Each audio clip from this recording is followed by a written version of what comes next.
Hi and welcome back to Cheeky Crypto. My name is Nick and today guys we're going to be jumping down into the world of Bitcoin, taking a look at what's been going on most recently and what we think is going to be happening next. As I get into this video, if you find it useful and informative, hit the like button. I do appreciate that. If you happen to be new to the channel, then why not go ahead and subscribe, tap the bell, select all the notifications, and in doing so you will stay up to date with all the videos that we do here at Cheeky Crypto. Now if you have not yet checked out our Discord server, link is in the description down below. It's a fantastic community talking crypto 24/7. It's completely free, and I don't think you'll be disappointed by what you find down there. We actually cover a lot more in the Discord server than we do on the YouTube channel or the Twitch channel, so well worth checking it out. Now, if you are looking for a little bit more from the crypto space, check out the Patreon services down below as well. We offer everything from kind of trading and kind of what we're up to, myself, Chris, in terms of buying, selling, and staking, through to AMAs with the Patreon members twice weekly, project reviews, and a whole host of additional benefits. So if that sounds of interest to you, why not check it out in the description below.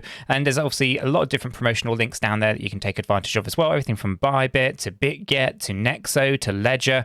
And, you know, you'd use each of these different platforms for different purposes. So check them out if they are of interest to you. It really does help support the channel. Okay, let's jump down into this, right? So we were live this morning on Twitch, and we were talking about what our expectations were for the next move. And you know, for the most part, we kind of scoped out this little area just up here. Okay, it's 19,558 on the premise that actually this is a wave 5 low point.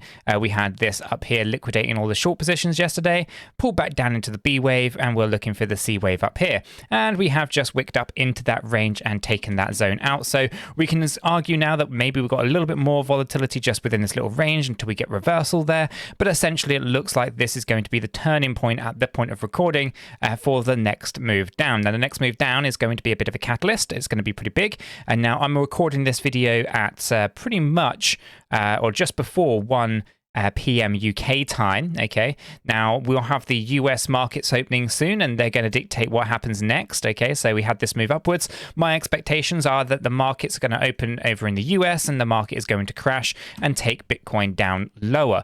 Okay, so short-lived will be the FOMO here, at least in my opinion. Now, I could be wrong on that. I'm recording this a little bit ahead of time, but considering this wick right here, this is showing us with this entire yellow box area here being in a range of serious supply or resistance. Okay, so what we're looking for now is a confirmation of change, right? So this is going to scope out and be a really key area for us in knowing that there is going to be this area of resistance. You can also see that it comes to this wave 1 point over here as well, where we can see that we went down to what was previously support. We broke it, we went up, we turned it as resistance, and right now we can argue this is a double top with this area finding resistance and moving back down. Okay, so there's lots of things to be thinking about within this area. From an Elliott wave theory point of view, the next move should be 5 waves down. Okay, and we are targeting out towards 18,034 at the point in time. Okay, and so it could fluctuate a little bit, but that's going to be where we're mainly targeting, and it should be a 5-wave drop that takes us into that range. If I just bring this in and just grab my 5-wave structure, it should look something like this. Okay, we should get this kind of really violent move to the downside, then it hits this 3rd wave point down here. Now, what this will allow us to do is allow us to be a bigger 5-wave structure, which, if I zoom out even further, allows us to take into consideration this 5-wave structure as a zigzag. So 5 down, 3 up, 5 down, for example, and basically it's a big ABC. Now, we could, of course, talk about this one down here, 16,475, which would have to be a complete drop down significantly lower. Okay, so we'll have to kind of watch out for that. If we hit this one and we have inside here this kind of 53535 structure, and actually the 3rd wave is much lower than expected, then potentially we hit this point down here. This is going to be a much more sinister move with what is going on outside of here. So basically 3 3 5, and it'd be 5 3 5 3 5, taking us down lower, and that becomes possible only at $16,475, which of course would be lower than the June low, and we know about all that. Yeah. Read the comments, we get it. Some people don't want to be that bearish. They don't want new lower lows. I get it, right? But essentially, these are the structures that we're talking about, and we have to understand that market structure is very, very important. Now, I'm using Elliott wave theory. It can be sometimes complex to understand.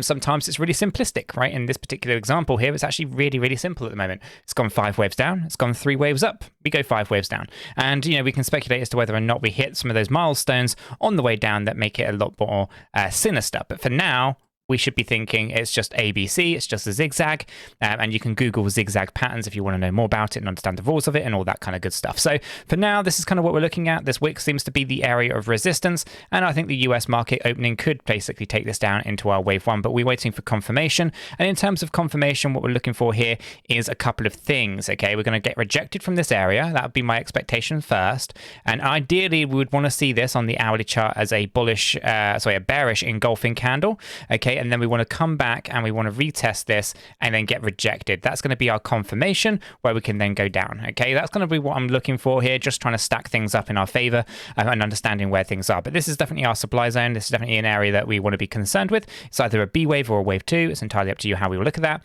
But now I'm including this as a wave two. It's reached the wave two typical areas. So that's kind of what I'm thinking. So there's a few things going on with Bitcoin.